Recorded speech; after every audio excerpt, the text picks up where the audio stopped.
Ako si Bano. Pero hindi ako Bano sa totoong buhay. Ang dala natin mga idol, 71 pieces. 71 pesos, sabi niya bang muna? Ito nga, oh. Putang followers. Nagbablog kita, boss. Aral ko man. Ito tayo mga idol. 71 pesos, sana maubos. Sunday ngayon mga idol. Sana yung 71 na to, maubos to mga idol.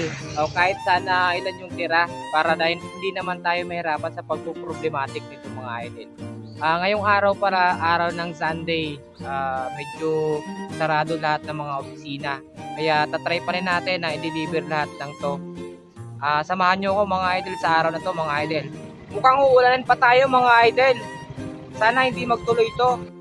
First drop natin mga idol. Okay. Dalawang item. Tatawagan ko na to mga idol.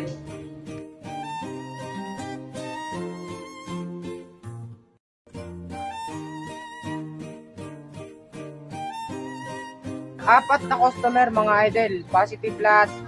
Nakuha lahat mga idol.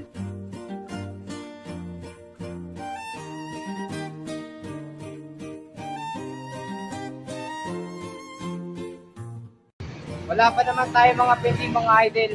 So good pa naman niya yung araw na to. Legit pa naman yung mga customer namin. At yun, meron na tayong isang pending mga idol. Cancel to mga idol. Nagkaroon man tayo ng pending pero cancel. Pero goods pa rin yun mga idol.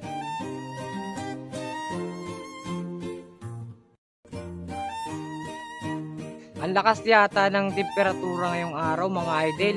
Sobrang init. Wala pa naman akong baong tubig.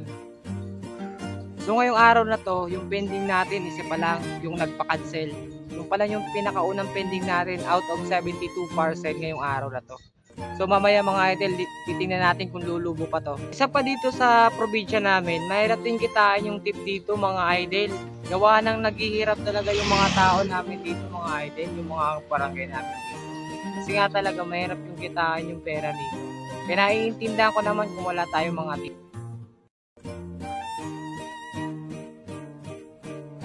Sobrang init mga idol, magpapahinga muna tayo ng sandali kasi ang hirap, mainit. Time check mga idol, 12.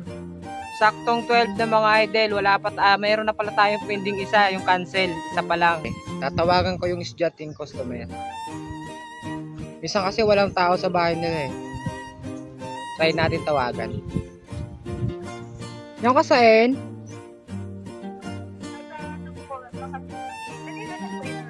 Sayin ka mauli?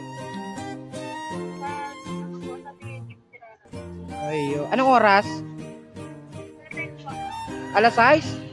Ano daw kung maabot ko paan?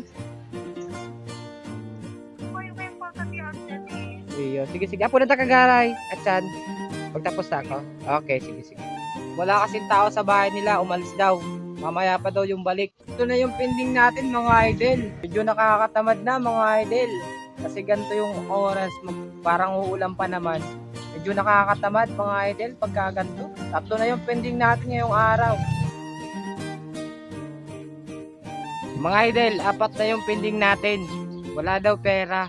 Wala pang sinasahod kaya hindi niya pa mababayaran. Kaya mga idol, pasyon na lang kung sakali mag-order tayo, dapat sana tayo merong pera. Para naman pag dumating yung rider, sana makuha naman natin. So yun, okay lang naman yun kasi babalikan ko mamaya.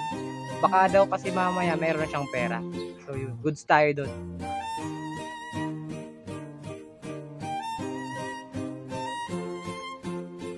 Medyo dumidilim na yung langit mga idol. Baka mamaya nito uulan na. Kaya bibilisan na natin. 5 na yung pending natin mga idol. Malapit na tayo matapos. Malapit na dito maubos yung parcel natin. Let's go sa tatlong parcel na dadalhin natin, di-deliver natin. 3 tao na lang yung pupuntahan natin mga idol.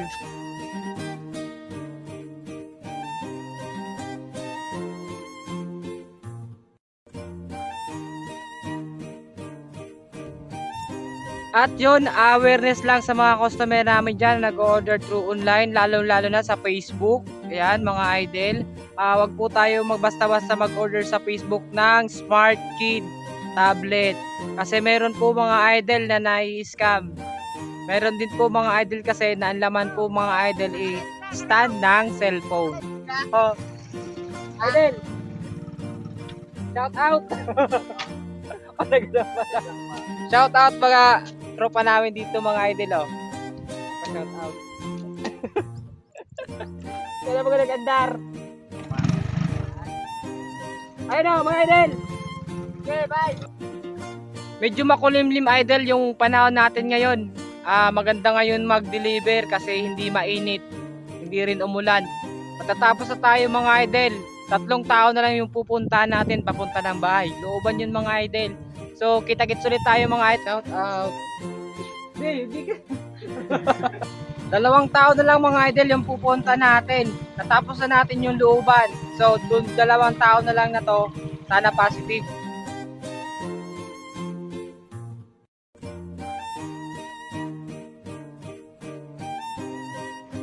Lahat ng pending natin mga idol umabot ng 6. Yun mga idol, natapos yung isang araw natin na 6 yung pending. Bukas ulit mga idol. Paalam!